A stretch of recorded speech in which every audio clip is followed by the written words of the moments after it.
Bonsoir à chacune et chacun. Alors là, souvent je commence en vous félicitant d'être venus dans le froid pour aller vous creuser la tête autour de la Bible. Mais alors là encore plus, parce que le sujet du jour, il est quand même pas très sexy. C'est-à-dire que le sujet, quel Dieu, bon, point d'exclamation, Dieu qui massacre et envoie en enfer. Alors, quand même, je crois que c'est une des questions que j'ai très souvent par Internet, en disant, mais bon, quand même, ce texte-là, qu'est-ce qu'on peut en faire? C'est épouvantable. Ce texte-là, qu'est-ce qu'on peut en faire? C'est épouvantable. Il y a des textes super, d'accord, mais il y en a quand même, c'est à tomber par terre, c'est une horreur. Donc, je crois quand même, il faut se poser la question. Alors, comme dans tout, c'est des textes d'abord qui ont entre 2000 et 4000 ans. C'est écrit dans un contexte, que ce soit, alors là, ce n'est pas le sujet du jour, mais que ce soit un peu macho dans les coins, bah oui, je veux dire, on ne peut pas rétablir les mentalités, on ne peut pas juger, si vous voulez, ces textes d'il y a 4000 ans, ou d'il y a 2000 ans, 3000 ans, comme si, heureusement, les mentalités, mais aussi grâce à l'Évangile et la Bible, les mentalités ont quand même évolué. Au milieu du 19e, à part quelques personnes, mais je ne dirais même pas le milieu du 19e, milieu du 20e, il y a quand même bien des pays, dont la France et la Suisse, où les femmes n'avaient pas le droit de vote. Et aujourd'hui, quel politicien pourrait dire, tiens, mais moi j'ai une idée, tiens, si on enlevait le droit de vote aux femmes. Mais aujourd'hui, c'est même pas pensable, vous voyez. Donc on voit l'évolution des mentalités en 100 ans. Imaginez ce que c'est en 2000, 3000 ans. Donc c'est déjà hallucinant. Donc il faut quand même le lire comme ça. En plus, si vous voulez, il y a quand même des façons de s'exprimer qui sont quand même, qu'il faut quand même saisir pour arriver, bonsoir, bienvenue, pour arriver à faire quelque chose de ces textes. Troisièmement, c'est pas un catéchisme, si vous voulez. C'est pas un texte bien moral, et il faut dire partout, oui, amen. C'est pas du tout le mode d'emploi de la Bible. Le mode d'emploi de la Bible, c'est un réservoir de questions, de témoignages qui nous viennent du fond des âges, qui ont participé à la genèse de la pensée humaine. Eh bien, posons-nous des questions avec ces textes. Il y a un texte, on n'est pas d'accord, on dit bah ça, je ne suis pas d'accord. Un texte on n'est pas d'accord, mais il nous pose des questions, eh bien, on se pose ces questions, et puis on dit, grâce à ce texte, je me suis posé des questions, et c'est vraiment le but, si vous voulez. Donc, c'est pour ça que c'est fondamental. Alors, les textes difficiles, on peut les prendre comme étant le fond même du texte de la Bible, et de dire, oui, Dieu est un Dieu méchant, donc je vais lire tout le reste comme ça. Nous, plutôt comme chrétiens, on prend l'Évangile comme clé de lecture du reste de la Bible. On dit Jésus a accompli les Écritures. Oui et non. Il en accomplit certaines et puis d'autres moins, quoi. Et donc, quand on dit Jésus accomplit les Écritures, il faut le lire dans l'autre sens. Grâce à Jésus, ça donne une clé de lecture des autres textes de la Bible pour nous. Or, quel est le message de Jésus? C'est l'Évangile, c'est-à-dire la meilleure de toutes les nouvelles, y compris pour la plus perdue des brebis perdues. Donc ça, c'est une clé de lecture qui va nous donner un mode d'emploi ou un critère de vérification que notre interprétation de tel texte du fond du livre des Chroniques peut venir compléter, éclairer, questionner ce qu'on pense, mais on ne pourra pas faire dire à ce texte quelque chose qui ne soit pas une bonne nouvelle pour chacune et pour chacun. Parce que pour nous, c'est le Christ qui accomplit les Écritures, donc qui donne un biais de lecture, un clé d'interprétation du reste des Écritures. Alors, c'est ce que résume Jean d'une manière pertinente et percutante quand il dit dans sa première lettre « Dieu est amour ».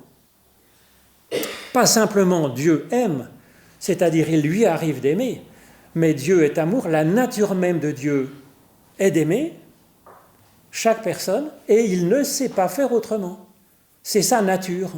Comme l'eau est mouillée, le feu brûle, c'est Dieu aime, Dieu est amour, c'est sa nature même. C'est massif. Et donc, il insiste là-dessus, Jean, dans le début de cette première lettre. Il dit, bon, vous me demandez de témoigner de ce qu'a apporté Jésus-Christ. Vous relirez cette première lettre, il dit, mais en fait, moi, il y a un truc que j'ai vraiment compris avec Jésus-Christ. Un truc fondamental, c'est que Dieu est lumière et il n'y a pas une once, pas un gramme de ténèbres en lui. Alors s'il dit ça, c'est bien que c'était polémique à l'époque. Qu'est-ce qu'a apporté Jésus-Christ de fondamental comme texte? Mais d'abord, cette question, est-ce qu'il arrive à Dieu d'être méchant, d'être ténébreux, d'être obscur, d'être néfaste, d'être source de souffrance, ou est-ce que Dieu est toujours source de lumière, c'est-à-dire d'amour, de bonté, etc. Et lui, il dit ce qu'on a compris avec Jésus-Christ, c'est que Dieu est lumière, il est amour à 2000%.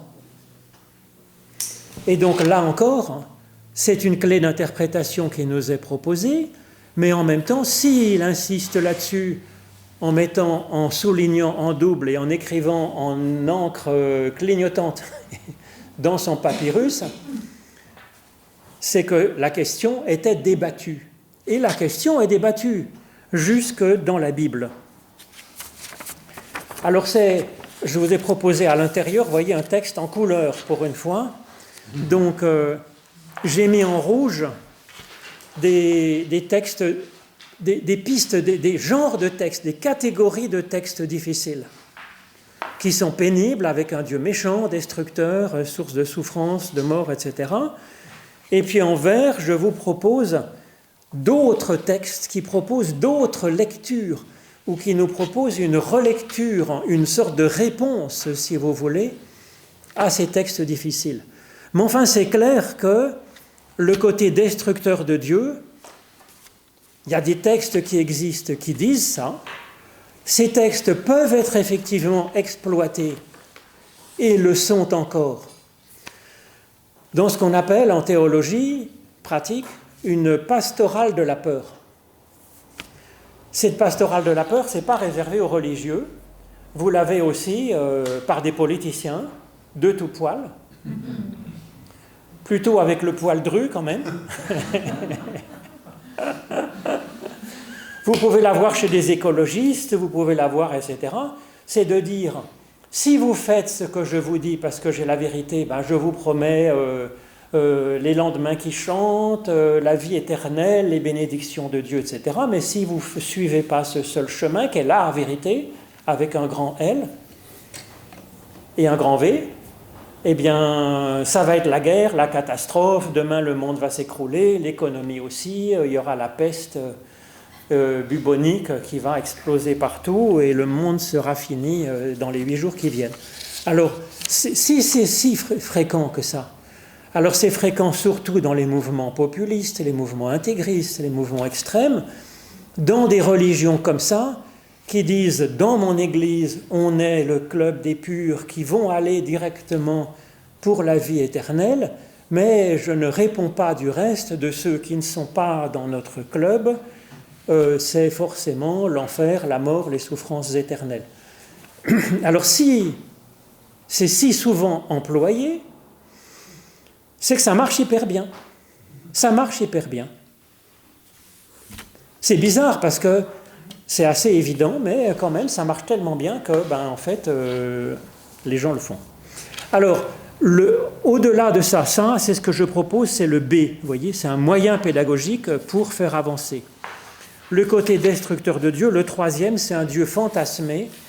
On s'imagine un Dieu, rien à voir avec le texte biblique, souvent, mais on se l'imagine comme ça, parce qu'il y a un imaginaire. Ça repose sur de la psychologie, ça repose sur des fantasmes, ça repose sur des légendes anciennes, sur tout un tas de choses. Bonsoir. Donc c'est les trois grandes catégories, je vais dire, de textes difficiles que je vous propose. Alors le côté destructeur de Dieu, c'est que si vous voulez, il y a une grande question qui traverse la philosophie comme la théologie, c'est la question de l'existence du mal. D'où vient le mal? Alors, d'où vient le bien? C'est une question beaucoup plus difficile. Mais ça, on répond, c'est Dieu qui est le créateur qui fait le bien. Mais le mal, qui le fait? Alors, il y a eu une réponse qui était plus ancienne que la Bible d'à peu près 2000 ans. C'était le dualisme mésopotamien. Et c'était complètement en contact. Bien sûr, les Hébreux qui étaient là, et puis les Mésopotamiens, c'est la porte à côté, si vous voulez. Et donc, il y avait dans le dualisme mésopotamien, Ahura Mazda, c'est le dieu de la lumière, et Ahriman, qui est le dieu des ténèbres. Il y en a un qui crée, qui fait la vie, l'autre qui va détricoter par derrière. Alors, ça paraît sympa, parce que si vous voulez, on se dit, c'est symétrique, il y a la lumière, les ténèbres. Mais en fait, est-ce que la lumière et les ténèbres, c'est symétrique? Eh bien non. Il n'y a pas de granule de ténèbres. Le ténèbre, c'est l'absence de lumière. Il y a des photons, il y a des ondes électromagnétiques qui font la lumière, mais il n'y a pas d'ondes de ténèbres. Il y a le froid et le chaud, mais il y a de la chaleur, c'est de l'énergie, mais le froid, il n'y a pas d'énergie froide. C'est un manque d'énergie, point.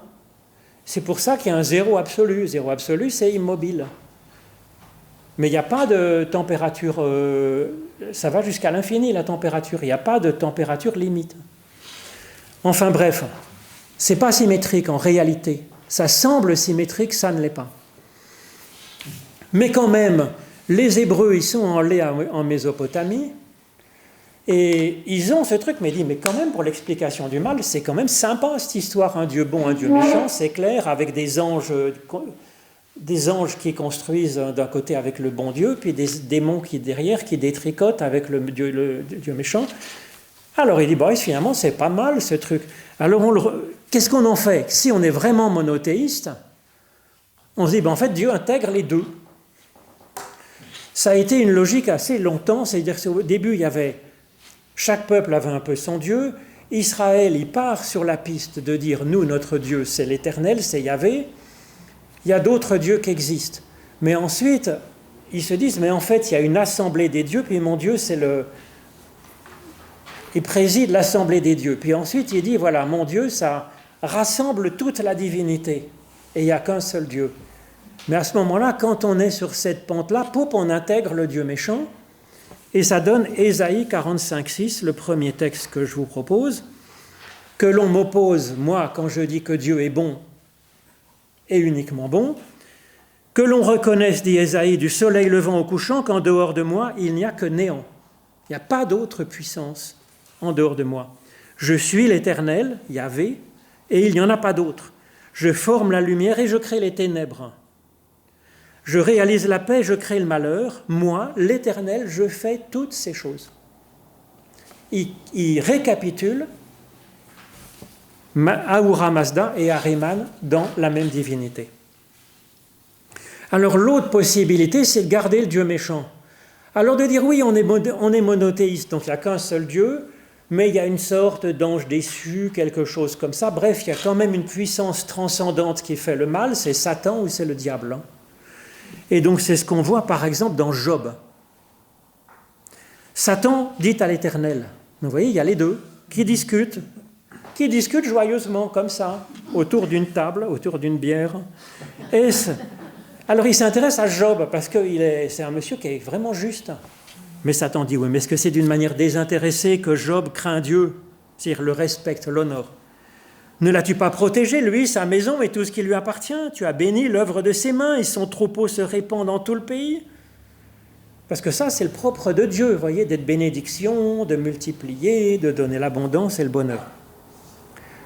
Tu as béni l'œuvre de ses mains, son troupeau se répand, mais étends ta main, touche à tout ce qui lui appartient, c'est-à-dire détruis un peu toutes ses affaires, et je suis sûr qu'il te maudira, parce que tu auras été source de mal. Alors l'Éternel dit à Satan, voici, tout ce qui lui appartient est en ton pouvoir, seulement ne porte pas la main sur lui. Alors Satan se retira de la présence de l'Éternel, il va supprimer tous les troupeaux, ils vont mourir de Job, sa femme et ses enfants craquent, tués aussi, et lui, il est tout malade, assis sur son fumier, avec des chiens qui viennent lécher ses ulcères. Mais alors, voyez, du coup, Dieu, lui, peut faire que le bien, mais il a laissé une certaine liberté à Satan. Dieu ne peut pas faire le mal, il ne le fait pas ici. Mais c'est Satan qui s'en charge et qui va... Alors Dieu, quand même, il a le pouvoir de garder quand même la personne. Mais tout le reste, vous voyez, c'est au pouvoir de Satan qui va détruire, démolir, tuer ses possessions. Parce que... Donc vous voyez, ça c'est l'autre possibilité pour reprendre ce dualisme mésopotamien. Alors moi je suis bien sûr pas d'accord avec ça, pas du tout. Hein. Alors comment on peut le lire, si vous voulez? C'est qu'en fait l'existence du mal, c'est que la création est inachevée. Et quand les Hébreux écrivent la Genèse, ils copient un texte mésopotamien avec un Dieu constructeur et un Dieu destructeur, avec un combat de ces dieux pour que le monde puisse exister. Ils écrivent la Genèse, crac, ils enlèvent le Dieu méchant, ils laissent juste un Dieu qui construit, qui crée, et en face, il y a le chaos. Mais le chaos, ce n'est pas une puissance transcendante. Il n'y a pas de volonté, il n'y a pas de personnalité. Le chaos, par définition, c'est l'absence de Dieu. C'est une ténèbre qui est incréée, si vous voulez. Et donc, il n'y a pas un Dieu de ténèbres. C'est le chaos primordial qui est de l'énergie brute, de l'énergie sans sens, sans mise en forme, sans valeur, sans orientation, sans rien. Et Dieu vient et il met en ordre le chaos. Donc, vous voyez, Dieu est seul à agir. Et je trouve que ça correspond assez bien, effectivement, à ce que je vous disais. La lumière par rapport aux ténèbres, le chaud par rapport au froid, c'est pas symétrique, et donc ils gardent ça. Alors du coup, il existe effectivement du mal, mais c'est du mal qui n'a pas été créé. C'est pas le diable qui le crée, c'est pas Dieu qui fait les cancers, les tsunamis, etc. C'est un reste de chaos dans la nature. Vous comprenez? Mais typiquement, le cancer, c'est vraiment ça. C'est un manque c'est une déprogrammation chaotique. Voyez. Alors c'est ce qu'on voit par exemple dans Romains 8. Or nous savons, dit l'apôtre Paul, donc ça c'est le Nouveau Testament, que jusqu'à ce jour la création tout entière soupire et souffre des douleurs de l'accouchement. Il y a de la souffrance, mais en fait c'est le monde est en genèse encore. Le monde est encore en gestation du plan de Dieu. Hein. Bien plus, nous aussi qui avons les prémices de l'esprit. Si on a les prémices, on a un peu d'esprit, mais on en manque, si vous voulez. Hein. Donc on est aussi dans cet entre-deux. Nous aussi, nous soupirons en nous-mêmes en attendant l'adoption filiale, c'est-à-dire le fait que Dieu nous considère, alors que nous ne le méritons pas, d'être appelés enfants de Dieu, c'est par l'amour uniquement, mais aussi la rédemption de notre corps, c'est-à-dire qu'effectivement, dans ce monde, dans notre être, nous puissions aussi devenir quelqu'un d'un peu à l'image de Dieu, d'un peu créateur, d'un peu bon, car c'est dans l'espérance que nous avons été sauvés. Or, l'espérance qu'on voit n'est plus une espérance, ce qu'on voit, peut-on l'espérer encore? Donc, vous voyez, la finalité de l'histoire, la volonté de Dieu, le plan de Dieu, il est à l'horizon de l'histoire comme pas encore réalisé, c'est en espérance, hein. Nous espérons ce que nous l'attendons avec persévérance. De même, l'Esprit aussi vient au secours de notre faiblesse. Et donc, on est encore, nous aussi, faibles, en chemin. On est un être inachevé dans un monde inachevé. Et donc ça, c'est sûr que c'est, à mon avis, quand même un peu fondamental dans cette affaire. Alors, si vous voulez, c'est une réponse, en fait, au côté destructeur de Dieu et au Dieu et au diable. Vous voyez ? Il n'y a plus de côté destructeur de Dieu. Il est entièrement positif et il fait avancer les choses, mais le travail est en cours et il n'y a pas de diable ni de côté méchant de Dieu. Alors pourquoi ça me semble si important? Je vous proposais d'analyser, si vous voulez, ces textes bibliques, d'abord bibliquement, après au niveau de ce qu'on peut attendre de Dieu dans la prière, du Dieu que nous avons imaginé dans notre théologie. Alors dans la prière, si Dieu y fait le bien et le mal, la souffrance comme le bonheur, la mort comme la vie, dans notre prière, on a intérêt à se tenir au carreau, vous voyez ce que je veux dire? Parce on se dit, ouais, s'il y a du lard et du cochon, je veux dire, à quoi s'attendre, je dirais, puis il faut qu'il soit de bonne humeur, puis je ne suis pas non plus parfait, parce que oui, ça a de l'expérience que Paul dit, on est dans cet entre-deux, je veux dire, tout le monde le fait un peu, nous on dit, ouais, je suis quand même pas mal, mais on pourrait redire un peu quelque chose, donc comment il va prendre ça, vous voyez? Donc dans la prière, on est toujours à ce moment-là un peu gêné si on a cette théologie-là d'un Dieu qui peut devenir méchant. Alors que si on a un Dieu qui n'est que lumière et qu'amour, on dit, certes, je suis à moitié pas fini, je suis à moitié pas fini, mais c'est son boulot, il va prendre ça, il faut que je l'aide à avancer. Vous voyez? Parce que si on a cette vision-là d'un Dieu qui nous accouche, qui nous engendre et qui nous accouche, qui nous adopte, c'est qu'on ne lui ressemble pas. Quand on adopte un enfant qui vient du Rwanda, il ne nous ressemble pas forcément. Dieu nous adopte même si on ne lui ressemble pas du tout. Et puis ensuite, il va travailler à nous améliorer pour qu'on soit à son image. Donc ça, à mon avis, c'est important. Si on croit aussi que le mal et la souffrance, ça vient de Dieu, j'ai une jolie carie qui me fait hyper mal, faut dire Amen Seigneur. Non mais je veux dire, il faut être logique à ce moment-là.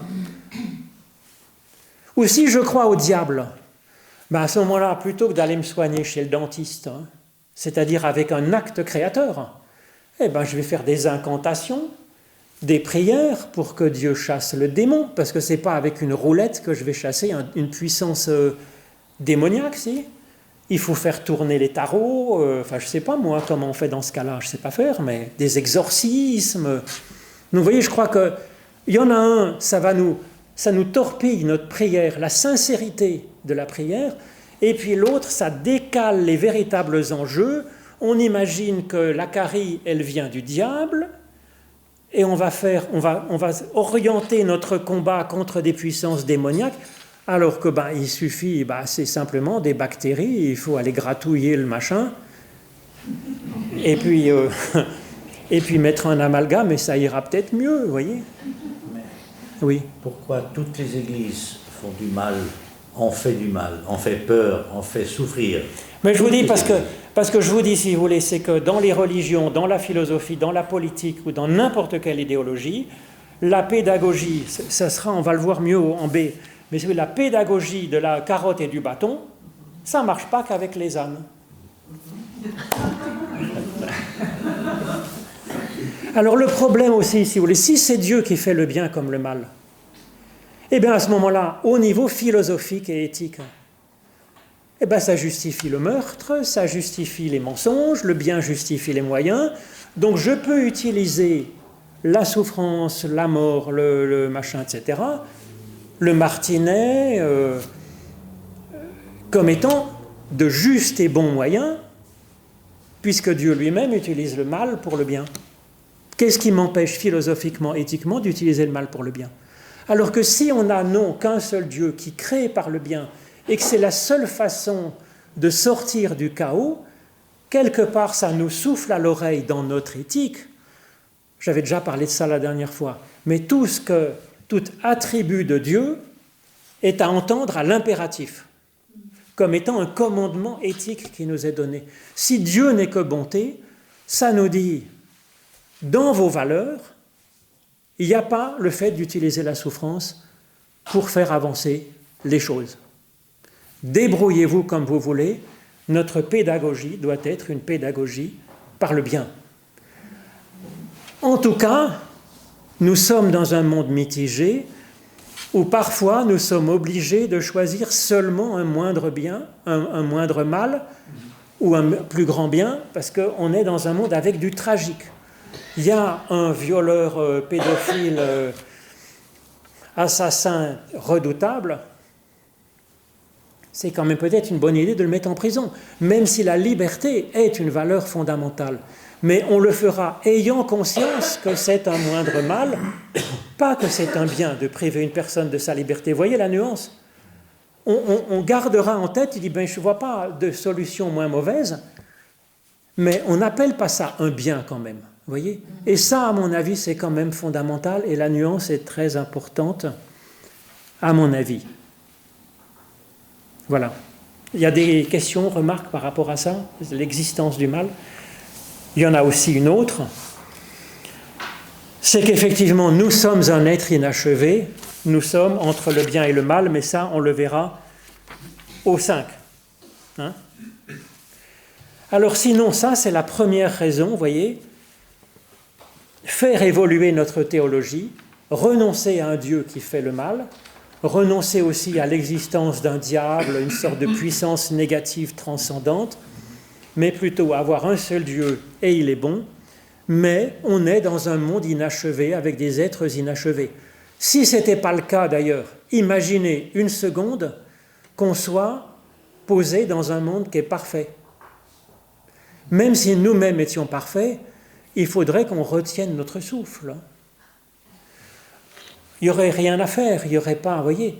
Alors que là, ben oui, il y a du boulot à faire. On est embauché par ce Dieu qui est créateur pour soigner les caries, pour inventer des greffes d'organes, Alors ça donne une puissance énorme à l'homme, à l'humain, bien sûr, hein, avec une puissance aussi de faire le mal, ben, certainement, mais on est appelé à participer à ce travail contre le chaos.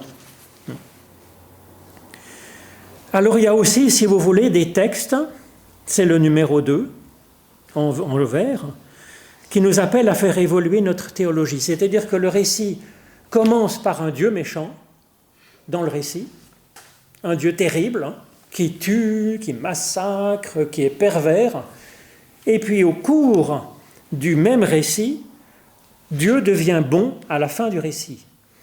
Et donc, moi je lis ça, c'est pas que Dieu tout d'un coup se serait converti et deviendrait un Dieu gentil alors que c'était un Dieu peau de vache avant, c'est plutôt que, en lisant le récit, le texte nous invite à changer notre théologie, de passer d'une théologie ancienne à une théologie nouvelle qui est celle d'un Dieu qui est bon.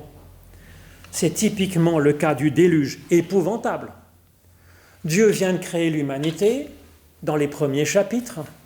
On arrive à la fin du chapitre 5 de la Genèse et Dieu regarde l'humanité est remplie de violence. Il se dit, oh ben, cette fois-ci, j'en ai marre. Que faire ? Je vais envoyer une gigantesque chasse d'eau qui va éliminer tout le monde et qui garde seulement un bonhomme, sa femme, ses 3 fils et ses 3 belles-filles. Noé, ses 3 fils, Sem, Cham et Japheth, et leurs femmes dont on ne connaît pas le nom parce que ce n'est pas si important. À l'époque. Il violait par la suite. Ah ben ça, en tout cas dans cette histoire-là, pas trop, je crois, mais bon. Donc, si vous voulez, l'Éternel, alors dont en Dieu envoie sa grande chasse d'eau, c'est le déluge, il soigne son petit Noé, qui, avec son opinel, fait un gigantesque bateau, il met tous les animaux de la planète dessus. Pensez donc. Et puis, en chemin, Dieu réfléchit. Et voilà ce qu'il lui arrive de faire en 8:21, chapitre 8. L'Éternel dit en son cœur, « Je ne maudirai plus le sol à cause de l'homme, parce que le cœur de l'homme est disposé au mal dès sa jeunesse. » L'homme est comme ça. Il est génial par certains côtés, et puis dès son enfance, il a aussi disposé au mal. L'homme est mitigé. Hein. Vous voyez, c'est le numéro 2, vert, Genèse, déluge, 8:21. « Et je ne frapperai plus tout ce qui est vivant comme je l'ai fait précédemment, dans le déluge. Tant que l'hiver subsistera, les semailles et les moissons, le froid et la chaleur, l'hiver et l'été, le jour et la nuit ne cesseront pas. » Et donc il promet que la création va rester comme ça, qui va accompagner. Et Dieu dit, mais en fait, plutôt que de se dire, je ne fais alliance qu'avec une humanité parfaite, ça n'a pas de sens. Je vais faire alliance avec l'humain tel qu'il est, mitigé. Avec les animaux comme ils sont, mitigés. Et il fait cette alliance, et donc il y a l'arc-en-ciel Et donc Dieu, comme ça, se souvient, il dit, si je me mets en colère encore contre les humains, qui sont quand même un peu problématiques parfois, eh bien je vais faire commencer à préparer de la pluie. À ce moment-là, il y aura l'arc-en-ciel qui va arriver. Et je vais voir cet arc qui est dirigé vers moi, et je me rappellerai, si je me mets encore à tuer, alors que je suis le Dieu de la vie, le Dieu qui a la bienveillance, même pour les gens moyens, quelque part, ça me tue moi-même, vous voyez. L'arc est dirigé vers Dieu. Et Dieu dit, l'arc me rappellera que je ne dois plus faire ça. Donc, vous voyez, Dieu s'est converti entre Genèse 6, le début du déluge, la fin du déluge, Genèse 8 et 9. Dieu devient un Dieu qui a de la bienveillance, qui fait alliance, qui travaille avec la personne telle qu'elle est, mitigée. Donc, vous voyez, c'est pas que Dieu ait changé en telle date de son histoire, ça n'a pas de sens, si vous voulez. Ça invite le lecteur à travers ces textes à changer de la théologie d'un Dieu méchant qui envoie la souffrance et la mort parce qu'il trouve que il a une bonne raison pour ça, et vers un Dieu qui promet de ne plus faire ça, qui ne sera jamais plus comme ça. Alors un autre exemple, c'est un Dieu un peu pervers, voyez. Genèse 22. Dieu a donc donné par miracle un enfant à Abraham et Sarah, Isaac. C'est vraiment le bébé miracle, vous voyez. Et Dieu mit à Abraham à l'épreuve. Et il lui dit, Abraham, il répondit, je suis là. Hineni, ça c'est vraiment quelqu'un de bien dans la Bible, il répond, Hineni, je suis là, présent à Dieu. Dieu lui dit, prends ton fils, ton unique, celui que tu aimes, vous voyez, il est de pire en pire, Isaac. Va-t-on au pays de Moria et là, offre-le en holocauste. Comme si Dieu ne savait pas ce qui est dans le cœur d'Abraham, qui devait le tester, bien faire souffrir, comme on a vu dans Job, si vous voulez, pour voir ce qu'il a en réalité dans les tripes. Comme si Dieu ne le savait pas. Comme si Dieu pouvait, parce que c'est quand même hyper pervers. Celui que tu aimes, l'enfant, le bébé miracle que je t'ai donné, va le sacrifier. C'est une négation de la bénédiction qu'il a reçue de Dieu, négation de son amour, et il lui dit, je vais voir ce que tu as dans les tripes, je vais te soumettre à cette torture spirituelle et morale pour voir ce que tu vaux. Mais c'est quand même vraiment dégueulasse, voyez. Franchement, c'est de la manipulation perverse. Hein. Mais finalement, en chemin, le messager du Seigneur l'appela dans le ciel en disant « Abraham, Abraham ». Il répond « Je suis là », encore une fois. Ne porte pas la main sur le garçon et ne lui fait rien. Et Dieu donne une bénédiction à Abraham qu'il avait déjà donnée avant même qu'Abraham ait fait quoi que ce soit. Donc la bénédiction dans l'histoire d'Abraham, elle était donnée dès le début, dès Genèse 12. Et il la répète là. Mais ce n'est pas parce qu'il a accepté de sacrifier son fils stupidement. C'est pour apprendre à Abraham et à tous les Hébreux à travers ce texte qu'il n'est pas question de faire des sacrifices humains pour amadouer les dieux. C'était des pratiques qui se faisaient avec les Baals, les Molochs, etc., ce qui se faisait chez les Incas, parce qu'on est dans une logique du donnant-donnant.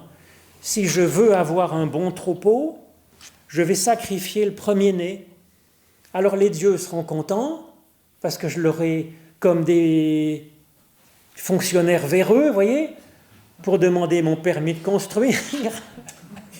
J'apporte ma demande de permis, puis il y a un petit billet de 1000 balles qui est glissé dedans, puis je dépose mon permis, puis ça va mieux passer. Donc on imaginait ça. Je veux que mon peuple, ma famille soit florissante. Bon, j'ai 8, 10 enfants. Le premier, craque, on l'offre en sacrifice à Dieu. C'est le billet de 1000 balles dans le demande de permis de construire, vous voyez. On espère que... C'est du marchandage. C'est du marchandage. Puis c'est imaginer une sorte de Dieu pervers. Alors c'est vrai que l'histoire d'Abraham commence par « tu es béni et tu seras bénédiction pour un grand nombre de nations ».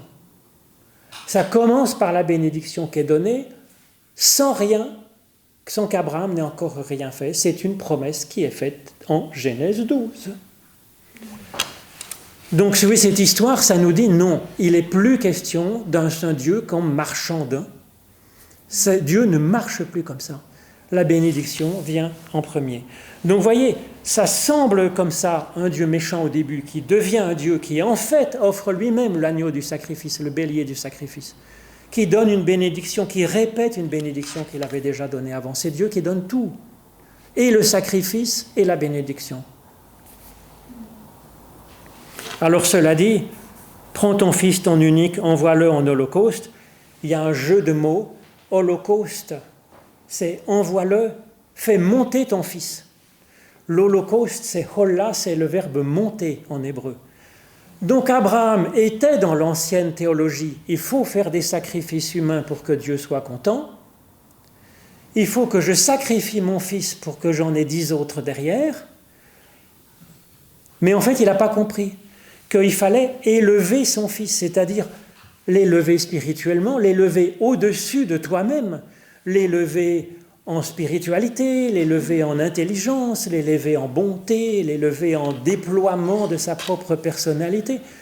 Élève ton fils, et lui l'a compris, tue ton fils, hein, sacrifie-le. Là aussi, si vous voulez, il y a 1000 ans de psychanalyse derrière ça, si vous voulez. Quand on veut bien élever son fils, il peut y avoir des façons d'être tellement exigeant qu'on serait prêt à le tuer aussi. Donc, si vous voulez, je crois qu'il y a quand même là un appel à faire vraiment évoluer notre théologie et puis à renoncer au Dieu méchant. Il y a aussi, effectivement, dans notre prière, on peut arriver avec des craintes de Dieu, avec tout d'un coup, de plus trop savoir, des frayeurs internes à combattre. Eh bien, on peut les confier à Dieu, comme ces textes partent d'une crainte de Dieu et d'arriver jusqu'à la confiance. Ce cheminement-là peut se faire à travers la lecture intellectuellement, il se fait aussi à travers la prière pour évangéliser notre théologie. On arrive face à Dieu avec notre théologie telle qu'elle est. Eh bien, dans notre histoire aussi, sera comme l'histoire d'Abraham qui, dans sa théologie, comme il peut, tâtonne, a au début une théologie un peu, je dirais, avec un Dieu méchant, terrible, il va évoluer dans sa théologie en chemin faisant, hein, littéralement, chemin faisant. Mais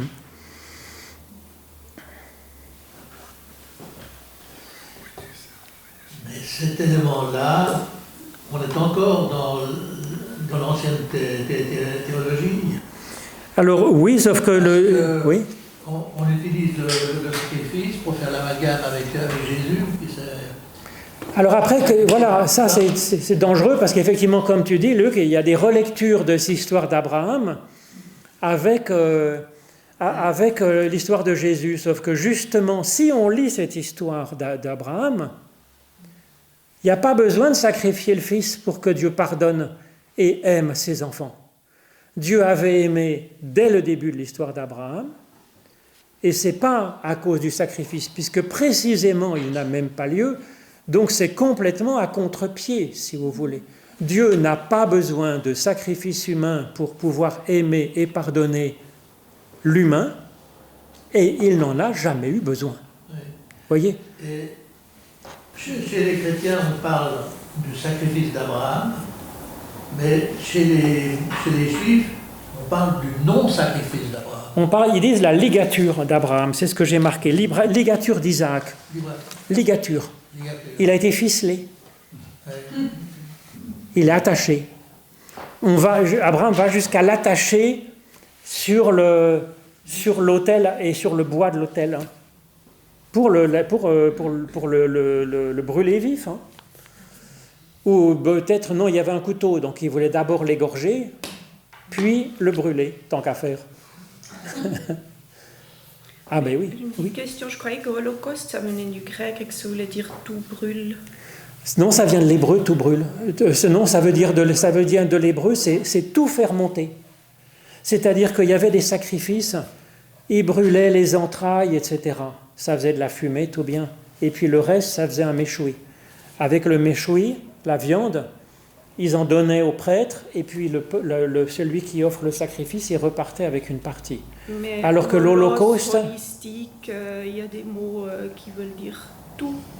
Oui, alors entier.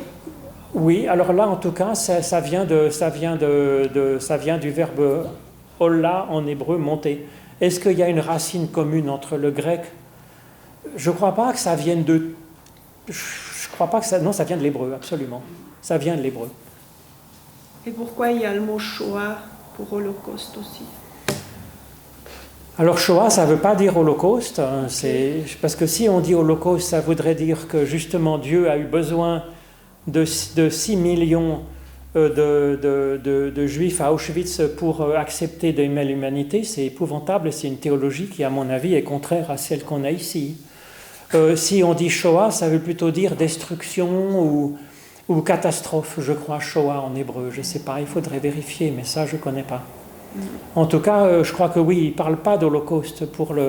C'est une théologie, à mon avis, qu'on a pu entendre, mais qui, à mon avis, est quand même vraiment problématique.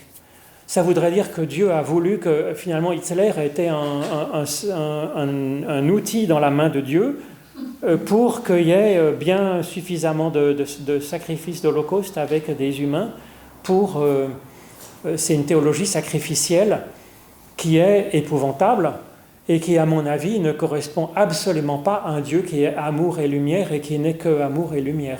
Du coup, on retombe dans des dieux Moloch qui ont besoin de sacrifices humains pour pouvoir bénir. Et là, on est tout à fait dans autre chose. Alors, on peut trouver des textes comme ça dans l'Ancien Testament, mais on n'est absolument pas comme ça dans beaucoup de textes comme le texte de la Genèse, et on n'est absolument pas, encore moins comme ça avec Jésus-Christ, où Dieu est considéré comme amour, point bas. Et moi, j'ai souvent lu le terme Holocauste pour l'histoire des Juifs. Alors, c'est une théologie sacrificielle. Non, mais en dehors d'une théologie. Non, mais c'est une théologie. Textes autres. Oui, mais c'est une théologie derrière. C'est une théologie derrière. Ok. C'est une théologie pour dire Dieu a voulu ça et a fait un sacrifice humain parce que ça lui faisait plaisir. Moi, je trouve que c'est inacceptable. Oui, bien sûr, on n'est pas en train de juger ça. Moi, je pensais juste qu'Holocauste, ça veut dire tout brûle, et que c'est ça le sens authentique premier. Mais ok, merci. Il faut aussi dire que les Juifs ont mis 1000 ans à passer du polythéisme au monothéisme. Oui. Donc les Baals et les Molochs, ça faisait partie du théisme juif. Il a pu être intégré dans le théisme juif à une certaine époque, tout à fait. Mais c'est contre ça que combat ce texte qui, dans la Genèse, ça semble au début de la Bible. Chronologiquement, ce n'est pas le début. C'est des textes relativement récents par rapport à d'autres textes de la Bible en réalité, vous voyez ? Mésopotamiens. Qui sont beaucoup plus mésopotamiens, qui ne sont pas forcément monothéistes. Peut-être d'abord même dans le temple de Jérusalem, on voit dans certains textes qu'il n'y avait pas... Il y avait des statues, il y avait des statues de Yahvé, et une statue d'Achéra, sa femme. Il y avait plusieurs divinités dans le temple de Jérusalem. On croit que c'est monothéiste, machin, mais non, parce qu'on le lit dans l'ordre des textes bibliques. En fait, à l'époque du premier temple, il n'était pas encore monothéiste. On le voit dans certains psaumes qui sont des liturgies anciennes de ce temple. On voit dans certains textes donc des chroniques ou de... Alors ensuite, oui, Catherine. Oui, dans la Bible, je ne sais pas où c'est exactement, c'est quand il y a ce dialogue. Mais s'il reste encore 50 justes, est-ce que tu détruis? C'est Abraham qui discute. Alors, il y a un marchandage. Alors il y a plutôt, oui, alors il y a une discussion de souk, de marché, avec Dieu qui convainc Dieu d'aimer. Alors c'est vrai que c'est un texte qui est extrêmement truculent, qui est intéressant, et on reproche souvent à Abraham de ne pas être allé jusqu'au bout. Il s'arrête s'il n'y avait que 10 justes. Alors Dieu dit oui, s'il y avait 10 justes, je ne pourrais pas brûler la ville, quoi. Et puis, finalement, il n'y en a qu'un, juste, et sa famille. Et donc, il fait sortir le juste et puis ils détruisent la ville. Alors, du coup, on dit Abraham, il aurait pu aller un peu plus loin. Alors là encore, il faut relire les textes avec les outils que je vous propose. D'abord, je ne crois pas que ce soit Abraham qui convertisse Dieu. Ni Moïse, une fois ça arrive, Moïse aussi dit, ben écoutez, le peuple hébreu, il a encore fait des bêtises, mais prends ma vie si tu veux, et puis moi je donne ma vie pour mon peuple. Et Dieu dit, bon, allez d'accord, je pardonne. Je ne crois pas que ce soit l'homme qui convertisse Dieu, si vous voulez. Donc je pense que là aussi, ça nous appelle à prier Dieu, même quand on pense que Dieu est méchant, et puis à se convertir, à convertir Dieu, à convertir notre théologie, pour arriver à un Dieu qui pardonne et qui aime, qui ne s'arrête pas à dit juste, mais qui aille jusqu'à, même s'il y a un moindre parcelle de bonté dans la personne, eh bien, mais quand même il faut que j'avance. Il y a, si vous voulez, au 3, il y a aussi des moments où la conversion, si vous voulez, fait que Dieu nous semble injuste.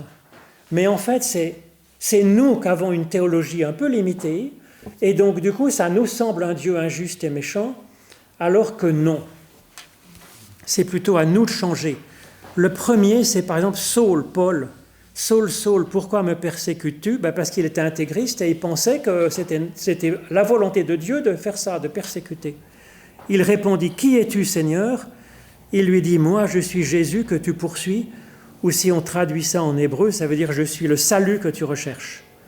Saul, donc, tombe par terre, il devient aveugle, donc Saul fut relevé de terre, et ses yeux ayant été ouverts, et il voyait rien. C'est ce que Paul raconte aussi dans 2 Corinthiens 12. Il voit rien, ça veut dire tout ce qu'était sa théologie avant lui semble néant. Il ne comprend plus rien à Dieu. Ce qu'il connaissait de Dieu, ça devient complètement incompréhensible. Il repart à zéro dans une nouvelle théologie à cause de son expérience de Dieu. C'est le cas de Jonas aussi, qui pardonne à Ninive. Dieu pardonne à Ninive. Jonas avait été envoyé pour annoncer la catastrophe à Ninive. Jonas prend ça très mal. Jonas se fâche, il prie l'Éternel et dit « Ah, Éternel, n'est-ce pas ce que je disais quand j'étais encore dans mon pays ? C'est ce que je voulais prévenir en fuyant à Tarsis. Je savais que tu es un Dieu qui fait grâce, compatissant, lent à la colère, riche en bienveillance et qui regrette le mal. » Et puis Dieu essaye d'expliquer ensuite à Jonas qu'en fait il est un Dieu qui aime et qui pardonne. Et donc, vous voyez, Jonas ne comprend plus rien au milieu. Et donc, c'est nous qu'avons à nous convertir. Et en nous convertissant, eh bien, ça peut y avoir un moment de bouleversement troublant où on ne comprend plus rien. C'est normal, si vous voulez. Ça fait partie de la conversion, de l'évolution de notre théologie. Il peut y avoir des moments de trouble. Alors, il y a le moyen pédagogique, la menace promesse de Dieu. Alors, c'est typiquement le langage prophétique dans la Bible. Donc, Ésaïe 13, le jour de l'Éternel est proche, il vient comme le ravage du Tout-Puissant, ils sont frappés d'épouvante, les spasmes et les douleurs les saisissent, ils se tordent comme une femme qui accouche. Donc, vous voyez, tout d'un coup, on voit quand même apparaître, il y a des souffrances, mais c'est là une naissance, vous voyez. Voici le jour de l'Éternel qui arrive, jour cruel de courroux et d'ardente colère, qui réduira la terre en désolation, qui en exterminera les pécheurs. Ah, là, on comprend un peu mieux, vous voyez, on extermine les pécheurs. Je rendrai les hommes plus rares que leurs faim. Il y a derrière l'idée qu'on met les minerais dans un creuset et qu'on brûle pour garder l'or. Donc c'est une purification, vous voyez. Et puis le chapitre d'après, l'Éternel aura compassion de Jacob, il choisira encore Israël, il les rétablira sur leur sol, même les étrangers autour se joindront à eux et ils s'uniront à la maison de Jacob. Donc en fait, c'est un moyen pédagogique que je critiquais tout à l'heure, mais qui est utilisé par les prophètes, en disant finalement, attention, si vous continuez sur cette voie-là, l'Éternel sera extrêmement en colère, il va tout détruire, et puis le chapitre d'après, non, mais en fait, finalement, Dieu va pardonner, il va rattraper, il va sauver tout le monde. Vous voyez ? Alors, si vous voulez, là, moi j'ai mis à côté un petit Tintin, Philippulus, avec que c'est le châtiment, faites pénitence, la fin des temps est venue.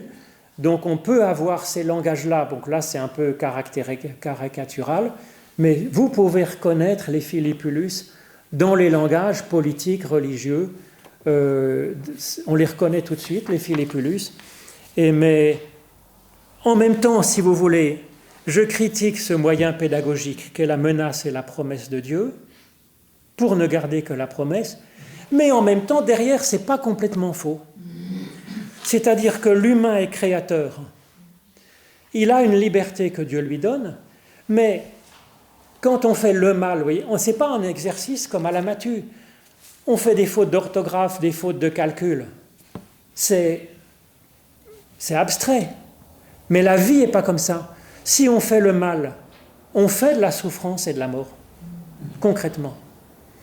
Donc, si vous voulez, c'est présenté comme un moyen pédagogique, Dieu qui va menacer, etc. Mais non, mais c'est simplement que si moi, je fais n'importe quoi aujourd'hui, je crée vraiment de la souffrance et de la mort. Ce n'est pas une punition de Dieu. C'est la conséquence logique que quand on fait n'importe quoi, on ouvre la porte au chaos dans notre existence. Alors, bon, là, j'ai mis l'histoire de Caïn, je ne vous la lirai pas, mais Caïn se met à faire n'importe quoi. Dieu, il est jaloux. On ne sait même pas pourquoi, en fait. L'histoire ne le dit pas. Il est jaloux. Il a l'impression que Dieu lui en veut.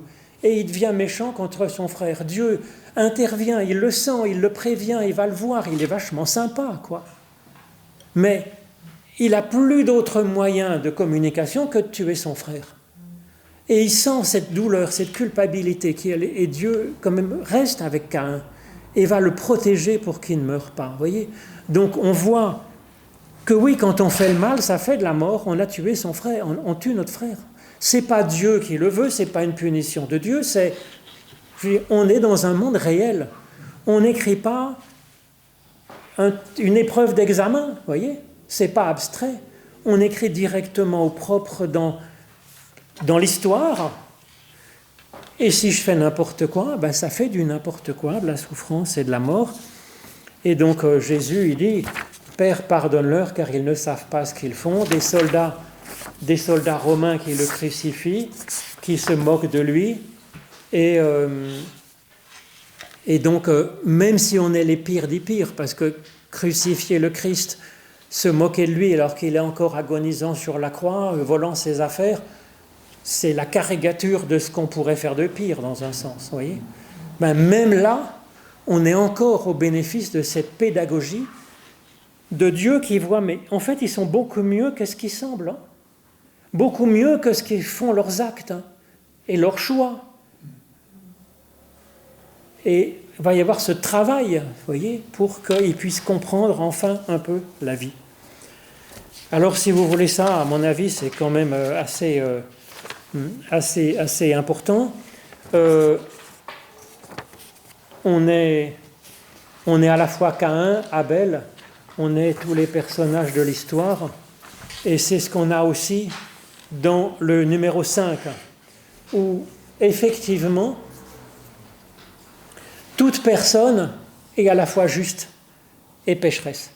C'est-à-dire qu'au fond d'une personne, il y a quand même sa personnalité profonde. Il y a une personne, en fait, qui a envie de vivre, qui a envie d'être heureuse, qui a envie de s'exprimer. Alors ça peut s'exprimer avec de la souffrance, avec de la mort, ça peut s'exprimer d'une mauvaise façon, ne sachant pas ce qu'ils font. Mais en fait, Dieu garde la personne, comme Dieu gardait Job, même s'il devenait méchant. Et il cherche à détruire le mal. Donc il garde Dieu ne tue pas le méchant, il veut tuer la méchanceté. Alors ça, on l'a très souvent dans beaucoup de récits. Par exemple, l'Exode 15, je mets, les Hébreux, ils sont prisonniers en Égypte des Égyptiens. Dieu les libère. Ils passent à pied sec à travers la mer Rouge et la mer se referme sur l'armée égyptienne du Pharaon. Et ils sont noyés. Alors il y a une jolie louange de Myriam, la prophétesse, sœur de Moïse et de Moïse. Ils chantent le fait que les Égyptiens ont été noyés et que les Hébreux sont sauvés. Mais en fait, on est à la fois Égyptiens et Hébreux. Hébreux, ça représente notre personnalité profonde, notre je profond. Et Égyptien, ben, c'est notre partie qui opprime les autres, ou qui nous opprime nous-mêmes parfois aussi. C'est tout ce qui est souffrant en nous, c'est des blessures anciennes, c'est des insuffisances, c'est le fait que nous ne soyons pas encore bien développés. Tout ça représente l'Égyptien en nous. Et l'hébreu, c'est notre personnalité profonde. Donc l'objectif, on est à la fois les Égyptiens et les Hébreux. Et cette libération, ben en fait, c'est une bonne nouvelle. Quand Roméo aime Juliette, comment il fait? Juliette n'est pas parfaite. Ben, il aime Juliette parce qu'il garde le meilleur de Juliette.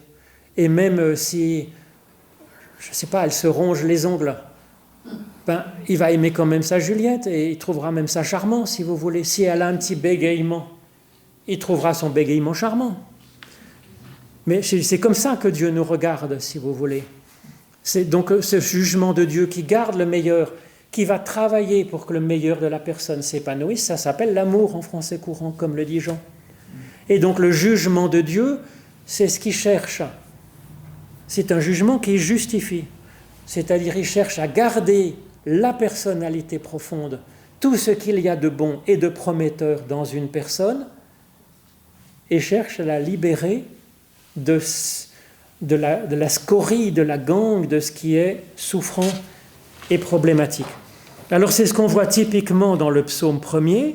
Il y a un portrait du juste et un portrait du méchant, et il dit, mais l'esprit de l'Éternel, le vent, c'est le même mot que l'esprit, il est comme, vous savez, quand on vannait le blé, les aires de battage, elles étaient souvent dans les cols, vous voyez. Vous en avez peut-être encore en Suisse, dans les cols, parce que dans les cols, le vent est plus fort, et donc on mettait les aires de battage dans le col. Vous avez encore une trace d'un muret, où on mettait parce qu'avec un vent VAN, on soulevait la paille battue, et le vent emportait la balle, et dans le panier ne restait que le grain, si vous voulez. Donc ça veut dire qu'on est à la fois comme un épi de blé. On a du bon grain, on a de la paille. Simplement, Dieu sait faire le tri. Et c'est de la bienveillance. Mais c'est même plus que ça, parce que l'homme juste, il est comme un arbre planté près d'un cours d'eau. Dieu soigne nos racines en profondeur pour que nous puissions nous développer selon notre propre caractéristique. Alors ça va se trouver sans arrêt, ce jugement de Dieu, qui n'est pas une sélection de telle ou de telle personne, mais qui est en fait un amour qui garde le meilleur de chaque personne. Donc c'est les images très classiques de la semaille. Dieu sème, appelle, il aime. Les moissons, ça pousse avec le bon grain, l'ivraie mélangé, on ramasse tout. Ensuite, il y a l'air de battage, il y a le vent, VAN, et puis il y a la meule, après ça donne de la farine. Après, il y a l'opération magique du levain qui représente un peu l'Esprit Saint et ça donne le pain de la vie éternelle. Donc, vous voyez, on prend tous les épis. Et c'est pareil pour la vigne. La vigne, Dieu plante un cépage. Après, il y a le travail de l'homme et de Dieu pour que la vigne pousse, produise des raisins. Mais le raisin, on ne le mange pas avec la rafle. On fait un peu le tri. C'est le pressage. Et après, il y a la fermentation, qui est le travail de l'esprit, qui donne le vin de la vie éternelle. Alors, il y a le creuset aussi, dont Paul parle, le minerai. Peut-être en montant sur un chemin, vous marchez sur un caillou, c'était du minerai d'or, et vous ne l'avez pas vu. Donc, il faudrait le passer au creuset pour aller chercher l'or. Donc, la bienveillance de Dieu va chercher l'or, la moindre goutte de bon jus au fond d'une grappe improbable. Voilà. Et c'est aussi le cas de le jugement des nations, Matthieu 25, qui sert parfois à faire peur aux gens. Il sépare les brebis d'avec les boucs. Voyez comment on relut les chrétiens du IIIe siècle dans les catacombes. Jésus, le bon berger, il sépare la brebis à droite et le bouc à gauche, comme dans la parabole de Matthieu 25. Mais qu'est-ce qu'il a sur le dos? Un bouc. Il sauve le pire des pires, parce qu'il ressemble à un bouc, mais au fond de lui, il y a un petit peu de brebis. Et puis il y a aussi l'arbre. Dieu, il soigne l'arbre, la croissance. Et puis il y a les moineaux. Les moineaux, c'est indomesticable, un moineau. Eh bien, grâce à l'arbre que Dieu fait pousser, il peut accueillir notre côté sauvage, si vous voulez, du moineau, le structurer. Donc c'est l'action de Dieu, vous voyez, il n'est pas une sélection des individus, il est un travail pour que chaque individu puisse être un peu moins bouc et un peu plus brebis. Alors après, en dernier, pour terminer, il y a le Dieu fantasmé, je dirais, il y a deux grands fantasmes.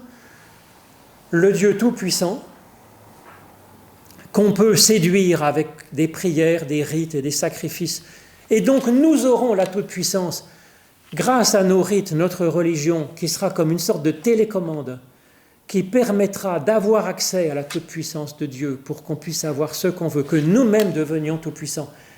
C'est un fantasme viscéral, c'est normal. Dès Genèse 3, le péché, ce qu'on appelle péché originel, qui n'est en fait pas un péché originel d'aïeux qui n'ont jamais existé, c'est un péché fondamental de chaque humain. Chaque humain se dit, tiens, mais si j'étais Dieu, tiens, et si j'étais tout-puissant, que je puisse tout faire avec une baguette magique. Ça fait le succès de Harry Potter, si vous voulez. C'est l'idée de cette toute-puissance magique qu'on aimerait avoir. Mais ce n'est pas si mauvais. Au départ, c'est le rêve d'être grand et de faire de belles choses, finalement, si vous voulez. C'est normal d'avoir ce désir de grandir. Sauf que nous ne sommes pas Dieu et que c'est parfois bon de s'en souvenir. Donc on voit le Dieu n'est pas tout-puissant. Dans beaucoup de paraboles de Jésus, Dieu laisse la liberté, et puis il appelle, il essaye, et puis il laisse la liberté à son fils qui fait n'importe quoi, et puis en fait il espère qu'il va le rechercher comme la plus perdue des brebis perdues, et puis il essaye d'aller vers chacun pour qu'il revienne vers la vie, mais c'est la faiblesse de Dieu, c'est la force de l'amour de Dieu, qui en définitive gardera chacun. Mais en même temps, c'est la faiblesse de Dieu. On n'est pas, nous, télécommandés. Il n'a pas de ficelle pour retenir un méchant de faire des monstruosités. Il n'a rien d'autre que son amour, que son esprit qui est à l'intérieur de nous. Il essaye de travailler comme ça pour éclairer notre conscience, notre amour. Il n'a pas d'autre façon, si vous voulez. C'est une faiblesse de Dieu qui nous accompagne et qui est comme ça. Voilà. Et on voit Jésus, j'ai terminé là-dessus, vous voyez Jésus un peu désespéré. À un moment, tout le monde s'en va, les disciples partent tous, et il dit à ses plus proches, vous n'avez pas envie de partir aussi, mais on le sent au bord des larmes en fait. Et Pierre répond, il est assez fort. Il ne répond pas, on n'y a pas pensé. Il dit, on y a bien pensé, Seigneur, mais à qui d'autre irions-nous ? On a quand même noté que tu as des paroles de vie éternelle. Et je crois que c'est là-dessus qu'on peut rester, c'est-à-dire on sait qu'effectivement, Dieu apporte énormément à notre prière, même si on ne connaît pas bien Dieu, même si on est un peu peur de Dieu encore, eh bien on prend le meilleur de Dieu, on repart de ça, et on convertit notre théologie, et on avance, et on se laisse transformer par ce Dieu, et tout ira bien. Enfin, voilà ce que je vous proposais par rapport à ces textes terribles et méchants, en espérant vous avoir donné des clés pour avoir moins peur de ces textes, les relire peut-être différemment aussi, en se reconnaissant dans un certain nombre, vous voyez, de ces textes, en les évangélisant peut-être, ou en osant les rejeter. Tu dis, je ne suis pas d'accord, Dieu ne fait pas le mal comme dit Ésaïe, je ne suis pas d'accord avec Ésaïe 45:6, point barre. C'est tout, pas de problème, je suis d'accord avec d'autres passages. Merci, j'espère que je ne vous ai pas trop remué avec ces textes terribles. Non, mais c'est toute la théologie, là, qui est résumée en 2 pages. Moi, je trouve qu'il y a quand même pas mal de théologie qui est résumée.